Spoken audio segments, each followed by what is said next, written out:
Amino acid म्हणजे काय? Amino acid म्हणजे असा जो काही मॉलिक्यूल असेल, की जे प्रोटीनचं स्ट्रक्चर फॉर्मेशन करतं. म्हणजे प्रोटीनचा जो काही प्रायमरी स्ट्रक्चर असेल, त्याच्यामध्ये ॲज अ पॉलीपेप्टाईड चेन म्हणून जे काही 20 ते 25 अमायनो ॲसिड असतात, त्याच्यामध्ये ॲज अ बिल्डिंग ब्लॉक्स म्हणून जे काही प्रोटीनचं जे स्ट्रक्चर असेल ते फॉर्मेशन करण्यासाठी अमायनो ॲसिड हे जो काही मॉलिक्यूल आहे तो वापरला जातो. असे 20 प्रकारचे अमायनो ॲसिड आपल्याला पाहायला मिळतात. आणि अमायनो ॲसिडचं 2 क्लासिफिकेशन होतं 2 टाईपमध्ये. पहिलं क्लासिफिकेशन होतं इसेन्शियल अमायनो ॲसिड, दुसरं आहे नॉन इसेन्शियल अमायनो ॲसिड.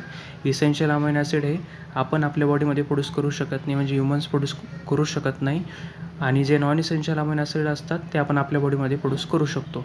आणि इसेन्शियल अमायनो ॲसिड हे आपण हे डाएट थ्रू इंटेक वगैरे करू शकतो. आणि इसेन्शियल अमायनो ॲसिड हे 9 इसेन्शियल अमायनो ॲसिड आहे 20 पैकी, आणि नॉन इसेन्शियल अमायनो ॲसिड हे 11 नॉन इसेन्शियल अमायनो ॲसिड आपल्याला पाहायला मिळतात.